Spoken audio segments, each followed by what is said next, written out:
চারা রোপণের 3 বছরের কাছে ফল পেয়েছি। কি যে এক ভিডিওই এর উপকারের কথা বলে শেষ করা যাবে না। এটা কিন্তু বেস্বাদের একটা ফল। আপনাকে আজকে দুপুরেই আমি এটা ভর্তা খাওয়াবো ইনশাআল্লাহ। যারা স্লিম হতে চাই, যাদের সৌন্দর্যকে বাড়াইতে চাই, বয়সটাকে কমাইতে চাই, তাদেরকে অ্যাভোকাডোর কাছে গায়ে মনে হচ্ছে ফলের গায়ে তেল দেওয়া আছে, এর 1 টাকাও খরচ নাই। এই যে দেখছেন যে ফেরোমন ফাঁদ দিছি শুধু এই।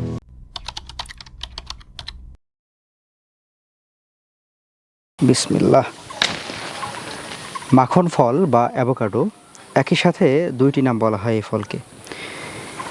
মেক্সিকো এবং মধ্য আমেরিকায় এই ফলটির চাষাবাদ শুরু হয়েছে প্রায় 10 বছর আগে। অথচ আমরা বাংলাদেশের বাংলা ভাষাভাষীর লোকজন এটাকে চিনছি হয়তো 5 থেকে 7 বছর। আজকে আমরা এই মাখন ফল বা অ্যাভোকাডো এইটার উপকারিতা জানব, এর পাশাপাশি যে বাণিজ্যিক চাষাবাদ শুরু হয়েছে সেটা একটু জানার চেষ্টা করব। আজকে আমরা কোথায় রয়েছি?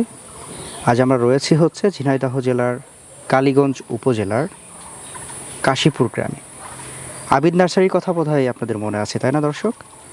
আবিদ নার্সারিতে এসেছিলাম এবং বিভিন্ন নতুন নতুন জাতের ফল কিন্তু আমরা দেখিয়েছিলাম। আজকে আমরা সেই আবিদ নার্সারিতে আরও একবার চলে আসছি এবং এই যে মাখন ফল বা অ্যাভোকাডো এইটা আপনাদেরকে দেখাবো ইনশাল্লাহ। সঙ্গে থাকুন, আমরা কথা বলবো হচ্ছে আমাদের আবিদ নার্সারি ওনার মাসুদ ভাইয়ের সাথে। আসসালামু আলাইকুম। ওয়ালাইকুম আসসালাম। মাসুদ ভাই কেমন আছেন আপনি? আলহামদুলিল্লাহ। আপনার অ্যাভোকাডোর বাগানে চলে আসছি আজকে। আচ্ছা আচ্ছা। আসলে ওইভাবে বাণিজ্যিক বাগান বললে তো ভুল হবে, আপনার মাতৃ গাছগুলো, তাই না? জি জি, এগুলো আমার সব মাতৃ গাছ। মাতৃ গাছ।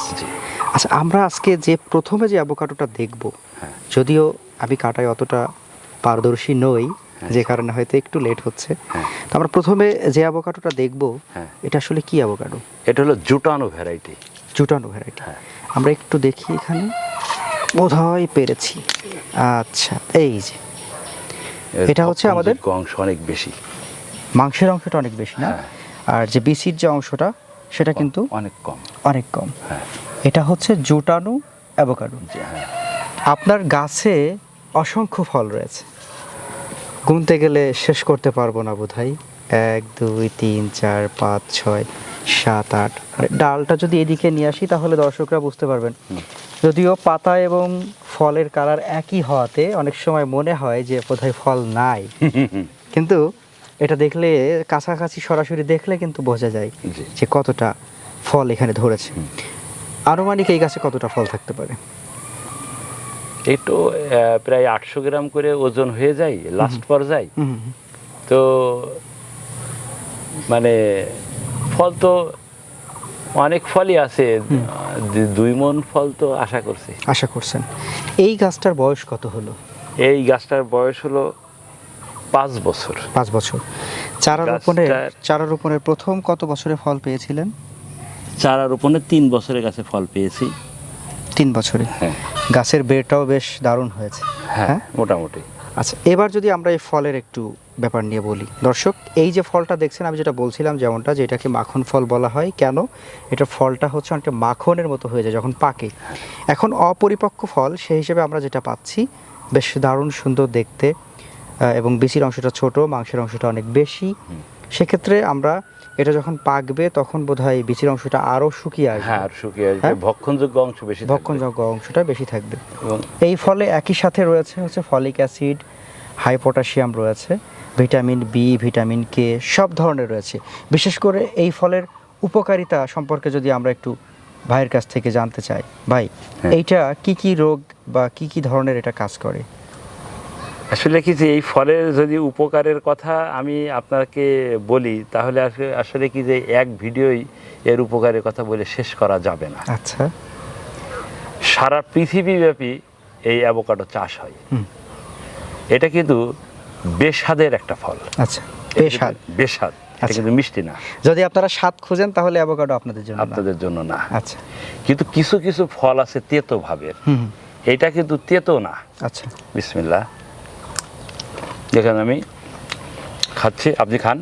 কাঁচা ফল মানে যেখানে পাকা ফল খেতে হবে সেখানে আমরা কাঁচা ফল খাচ্ছি। অ্যাভোকাডো জুটানো জাতের।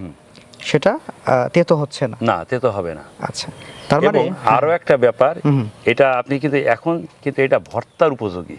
আচ্ছা, এটা হুম, এটা ভর্তা করে যদি আপনি খান, হুম।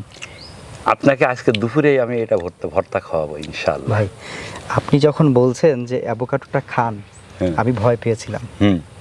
আসলে আমরা যদি খোসার অংশটা বাদ রেখে শুধু মাংসের ভক্ষণযোগ্য যে অংশটা সেটা যদি খাই, অনেকটা পেঁপের মতো লাগছে। হুম। মিষ্টি পেঁপের কথা বলবো না, হুম। জাস্ট পেঁপেটা যেরকম লাগে। হ্যাঁ, আচ্ছা, এইটা ভর্তা করে খাওয়া যাবে? হ্যাঁ, এটা আজকে খাওয়াবো আপনাকে। আচ্ছা, যেটা বলছিলাম, কি রোগের আপাত দৃষ্টিতে আমরা কোন কোন রোগ সম্পর্কে জেনেছি যে এটা মূলত যাদের হার্ট অ্যাটাকের ঝুঁকি কমায়, হুম। ইউরিক অ্যাসিড যাদের আছে, হুম। তাদের জন্য অ্যাভোকাডোটা অত্যন্ত উপকারী। হুম। বিশেষ করে গর্ভবতী মহিলাদের জন্য এটা ভীষণ উপকারী। আচ্ছা, এছাড়াও ব্রেন ডেভেলপমেন্টের জন্য এটা দারুণভাবে কাজ করে। আরও একটা ব্যাপার বোধহয় রয়েছে, সেটা হচ্ছে ত্বকের মসৃণতা তৈরিতে বেশ ভালো কাজ করে। রূপ লাবণ্যর জন্য এটা একটা সারা বিশ্বব্যাপী এটা একটা টনিক হিসাবে ব্যবহার হয়। একটা দারুণ টোটকা আর কি। এবং যারা স্লিম হতে চায়, যাদের সৌন্দর্যকে বাড়াইতে চায়, বয়সটাকে কমাইতে চায়, তাদেরকে অ্যাভোকাডোর কাছে আসতে হবে। আচ্ছা আচ্ছা, এই যে এই অ্যাভোকাডোর পেস্ট কিন্তু আসলে ক্রিম যেটা আর কি, হ্যাঁ, হ্যাঁ। ক্রিমটা কিন্তু রূপ লাবণ্য ধরে রাখতে, সৌন্দর্য ধরে রাখতে বেশ ভূমিকা পালন করে, তাই না? এর যে বাণিজ্যিক সম্ভাবনা বাংলাদেশে আছে, এটাকে কিন্তু গ্রিন ডায়মন্ড বলা হয়। তাই নাকি? গ্রিন ডায়মন্ড, সবুজ ডায়মন্ড। আচ্ছা, সারা পৃথিবীব্যাপী অ্যাভোকাডোর চাহিদা আছে। আমাদের বাংলাদেশে এই অ্যাভোকাডো কিন্তু শুরু হতে যাচ্ছে। এটা 1 লাখে 2 জন থেকে 5 জন মানুষ চেনে। আচ্ছা, অ্যাভোকাডো তো আমরা একটা জাত দেখলাম, এটা কি জাত বললেন জানো? এটা জোটানো জোটানো জাত। আর কয়টা জাত আছে আপনার কাছে? আসে। হ্যাঁ, একটু দেখা যাক। আমরা তাহলে এরপরে কি জাতটা দেখবো আমরা? এরপরে আমরা দেখব ফোয়ার্তো জাতের একটা অ্যাভোকাডো। ফোয়ার্তোর ভিতরে অনেকগুলো জাত আছে। আচ্ছা, হ্যাঁ, তো এটা হচ্ছে টাইপ বি। এইটার কালার তো একেবারে ভিন্ন। হ্যাঁ, একেবারে মনে হচ্ছে তেল চকচকে, গায়ে মনে হচ্ছে ফলের গায়ে তেল দেওয়া আছে। হ্যাঁ, তেল একদম চকচকে যেরকম বলে, আর অনেকটা হচ্ছে হালকা সবুজ রঙের। হ্যাঁ, ওইটা আমরা দেখেছি হচ্ছে গাঢ় সবুজ রঙের। গাঢ় সবুজ। এটা হচ্ছে হালকা সবুজ রঙের। হ্যাঁ, এটা সম্পর্কে একটু বলেন। এটার গড় ওজন 700 গ্রাম করে হয়। আচ্ছা, এবং এটা পাকার আগে এর আটিটা এরকম নড়ে। তাই নাকি? জি। অনেকটা আমরা যেরকম নারকেল ঝাঁকি দিই, হ্যাঁ, হ্যাঁ, পারি নড়ে নারকেল। এবং এটার একটু মিষ্টতা ভাব আছে। তাই নাকি? জি। তার মানে আমার কাছে মিষ্টি অ্যাভোকাডো আছে, কিন্তু এখনো আমার এটা রেডি হয়নি, যার কারণে ওইটা এখন আপাতত বলতে চাচ্ছি না। সিডলেস অ্যাভোকাডো আছে। তো এই অ্যাভোকাডোটা এটার কাঁচাটা একটু স্বাদ নিয়ে দেখেন। ও আচ্ছা, এটাও কাঁচা খাওয়া যাবে? যে কোনো একটা ফল? হ্যাঁ, কারণ অ্যাভোকাডো মানে স্বাদটা, মানে বিশেষ করে কাঁচার স্বাদটা বেসুর হয়। আচ্ছা, এই যে এটা হচ্ছে আমাদের, আপনি দেখেন এর ইয়েটা দেখেন, কালারটা দেখেন। কালারটা, শেপটা অসাধারণ। একটু দেখি আমরা। এই যে ফলটা দেখছেন, অসাধারণ এবং ঝাঁ চকচকে একটা কালার আমরা দেখতে পাচ্ছি। তো এইটাও আমরা একটু দেখি। হ্যাঁ ভাই। হ্যাঁ, আচ্ছা, তো আমরা অ্যাভোকাডোর কি বাণিজ্যিক চাষে আসতে পারি? কি মনে হয় আপনার? ডেফিনেটলি। আচ্ছা, অলরেডি আমি বাণিজ্যিক বাগান করেছি। হ্যাঁ হ্যাঁ। বাজারে কিরকম দামে এটা বিক্রি করা যাচ্ছে? এটা আপনার জাত ভেদে বিক্রয় হয়। এটা 1000-1200, কখনো কখনো 1600 টাকা পর্যন্ত বাংলাদেশে এর রেট আমি পেয়েছি। আচ্ছা আচ্ছা, একটু দেখি। এই যে, বাহ ভাই, আপনি যেটা বলেছিলেন এটা কিন্তু অনেকটাই বিচিটা হচ্ছে আলাদা হয়ে গেছে। আলাদা, হ্যাঁ, আলাদা। বিচিটা কিন্তু অনেকটা আলাদা হয়েই গেছে, মানে আরেকটু যখন পুষ্ট হয়ে যাবে। হ্যাঁ, এই বিচিটা একটু ছোট হবে, আরেকটু ছোট, আর এই মাংস একটু বাড়বে। আচ্ছা, হ্যাঁ, আপনি এটাই এবং এর কালারটা কিন্তু অসাধারণ হবে, ফুল হলুদ হয়ে যাবে। আচ্ছা, ঠিক আছে। তো বাজারে এটা কিরকম দামে, যেটা বলছিলেন কিরকম দামে এটা এখনো বাজারে আসে নাই? এটা বাজারে আসে না। বিসমিল্লাহ। আর বেশি করে খান না কেন? আপনি ভয় পাচ্ছেন নাকি? না, একটু তো ভয় কাজ করেই। অ্যাভোকাডো জানি যে তেতো হতে পারে, এরকম একটা তথ্য আমাদের কাছে আছে। আপনি ফ্রিলি খান। সেটাই না, সত্যি আমি অভিভূত হয়েছি যে অ্যাভোকাডো এইভাবে খাওয়া যাচ্ছে। এটা সত্যি অবাক করার বিষয়।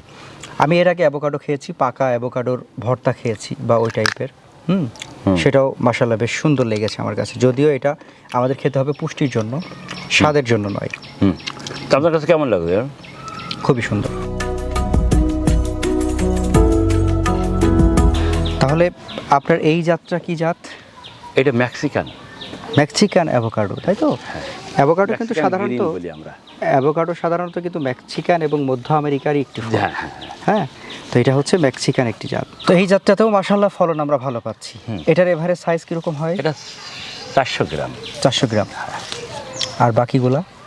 800 গ্রাম, 700 গ্রাম। আচ্ছা, আমার কাছে 2 কেজি ওজনের অ্যাভোকাডো আছে। অ্যাভোকাডো বাণিজ্যিক চাষ করতে হলে সবচেয়ে আপনার কাছে ভালো কোন জাতটা মনে হচ্ছে? মানে মধ্যম ক্যাটাগরির যেই সাইজটা, ঠিক আছে। আর এখনও আমরা মানে এখন বর্তমানে আমাদের কাছে যেই জাতগুলো ফল দিচ্ছে তার ভিতরে জুটানো, ফুয়ার্তো, হ্যাঁ, তারপরে আরও কিছু জাত আছে আমার কাছে, এইগুলো আমরা বাণিজ্যিক জাত হিসেবে দিচ্ছি আর কি। আচ্ছা, হ্যাঁ, এই জায়গা থেকে দাঁড়িয়ে এই যে আপনার মাতৃ গাছগুলোতে এত সুন্দর সুন্দর ফলন হচ্ছে, এত ভালো হচ্ছে, আপনি এখানে দাঁড়িয়ে রোগবালাইয়ের ব্যাপারটা কেমন বলবেন এই অ্যাভোকাডোর? অ্যাভোকাডো তো তেমন বেশি রোগবালাই হয় না, তবে এটা পানি পছন্দ করে না। আচ্ছা, অধিক পানি এ পছন্দ করে না, আর এটা রাসায়নিক সার চলে না। আচ্ছা, সম্পূর্ণ অর্গানিক পদ্ধতিতে এটা চাষ করতে হয়। এর 1 টাকাও খরচ নাই। তাই নাকি? এই যে দেখছেন যে ফেরোমন ফাঁদ দিছি, শুধু এই, আর কিছু না। এই গোড়া দেখেন, গোড়াতে আমি কিন্তু কোনো সার প্রয়োগ করি না। আচ্ছা আচ্ছা আচ্ছা, গাছের উপরে ক্যামেরা ধরেন, দেখেন শুধু ফল আর ফল দেখতে পাবেন, ঠিক আছে। তাহলে এই জায়গা থেকে দাঁড়িয়ে আমরা এটার বাণিজ্যিক সম্ভাবনা কেমন বলবো, বা বাণিজ্যিক চাষ? আমি তো মনে করি যে একজন সার্ভিস হোল্ডার রিটায়ারমেন্টের মানে তার পেনশন, এটা যদি তার ব্যাংক থেকে বা ইন্স্যুরেন্স কোম্পানি থেকে পেনশন স্কিম খোলা লাগবে না। তার 8 থেকে 10টা অ্যাভোকাডো গাছ থাকলে ওইটা তার পেনশনের যে এখন যে পরিবেশ আছে আপনার, এই গাছটা থেকে যদি আমরা সব ফল বিক্রি করতে পারি, কত টাকার ফল বিক্রি করা যেতে পারে? আমার এই 3টা গাছে, এখানে যে 3টা গাছ দেখছেন, এই 3টা গাছ থেকে 1 লাখ টাকার ফল আসবে। তাই নাকি? হ্যাঁ, মাশাআল্লাহ মাশাআল্লাহ। তাহলে আমার যদি 1 বিঘা ফল বাগান থাকে তাহলে তো হিসাব করেন ডিজিট, অনেক ব্যাপার। সেখানে খরচ একেবারেই নগণ্য। একেবারেই নগণ্য। আচ্ছা, এবং কেউ যদি মনে করে যে আমি রাতারাতি অ্যাভোকাডোর বাগান করে ফেলবো, সেটা সম্ভব না, সময় লাগবে। সময় লাগবে। সব শেষে অ্যাভোকাডো নিয়ে কি বলবেন? একটা দারুণ সম্ভাবনাময় একটা ফ্রুটস, যেটাকে আমি বলেছি গ্রিন ডায়মন্ড। বাংলাদেশে এই ফলটাকে গ্রিন ডায়মন্ড হিসেবে বিবেচিত হবে এবং এইটা বিদেশে আমরা রপ্তানি করতে পারবো। আচ্ছা, আমাদের দেশের চাহিদা অনেক, কারণ বাংলাদেশে প্রচুর পরিমাণে অ্যাভোকাডো আমদানি করতে হয়। আর আমাদের প্ল্যানটা হলো এই অ্যাভোকাডোর এই মার্কেটটাকে আমরা লং করব, আরো অর্থাৎ বেশি প্রসারিত হবে। প্রসারিত করবো। অর্থাৎ আমরা ফার্স্ট ভ্যারাইটির অ্যাভোকাডো, মিড ভ্যারাইটির অ্যাভোকাডো, লেট ভ্যারাইটির অ্যাভোকাডো খুঁজছি এখন, এবং সেইভাবে আমরা প্ল্যানিং করে কাজ এগোচ্ছি আর কি। আচ্ছা, কারণ অ্যাভোকাডো নিয়ে আমার একটা বড় রকমের পাইলট প্রোগ্রাম চলমান। চলো, ঠিক আছে। আচ্ছা, তো যাই হোক দর্শক, আজকে আমরা কথা বলছিলাম আমাদের হাফিজুর রহমান মাসুদ ভাইয়ের সাথে। একাধারে তিনি হচ্ছে মাদ্রাসা শিক্ষক, শিক্ষকতার পাশাপাশি তিনি কিন্তু দারুণ সুন্দর অনেকগুলো প্রজেক্ট করেছেন। এর মধ্যে তার প্রজেক্টের অন্যতম একটি অংশ হচ্ছে এই অ্যাভোকাডো। মেক্সিকান ও মধ্য আমেরিকার এই ফল এখন বাংলাদেশে পাওয়া যাচ্ছে, এবং ঝিনাইদহের কালীগঞ্জের কাশীপুরে গাছে গাছে ঝুলে আছে এই বিদেশি ফল। যদি কেউ দেখতে চান, পরিদর্শন করতে চান, বা আমাদের মতো করে এরকম ফল ছিঁড়ে খেতে চান, চলে আসুন। স্ক্রিনে নাম্বার দেওয়া আছে, ডেসক্রিপশনে পূর্ণাঙ্গ ঠিকানা দেওয়া থাকবে। এসে ঘুরে যান, খেয়ে যান, এতটুকু দাওয়াত আমরা দিতেই পারি। তো ভাইজান, আপনার জন্য দোয়া এবং শুভকামনা থাকবে। আপনার সর্বোপরি পুরো নার্সারিটা আরও বেশি সাজিয়ে গুছিয়ে উঠুক এবং দর্শকদের মাঝে নতুন নতুন কালেকশন আসুক। দর্শকরা ছাদ বাগান, মাঠ বাগান সব জায়গায় ফুলে ফলে ভরে ফেলুক আপনার মাধ্যমে, এমন একটি প্রত্যাশা রেখে বিদায় নিয়েছি। ভালো থাকবেন। আসসালামু আলাইকুম। ওয়ালাইকুম আসসালাম।